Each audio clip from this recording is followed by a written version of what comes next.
Estos son los perros más guapos de todos. En el día 39 explicándote a tu perro favorito en 2 minutos o menos. Vocerón.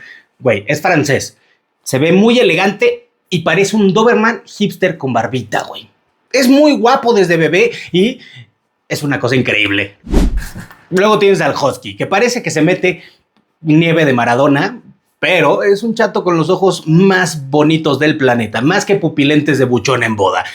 De estos colores no son normales. El Golden, güey, es la definición de un príncipe de Disney, pero versión perrona. Es guapísimo. Y no es porque yo tenga uno, y sí es hermoso, pero ve esta carita. El Alaskan Klee es el equivalente a Tom Holland. Es muy energético, galán, pero mide poquitito. Es chiquito, pero peligroso. O sea, a ver, Tom Holland mide 1,69. Es chaparrito. Luton Agan literalmente fue diseñado para verse salvaje, pero para ser a toda madre. Es básicamente Henry Cavill. Ese güey podría ser insoportable, pero en lugar de eso decidió ser gamer y tener perritos, güey.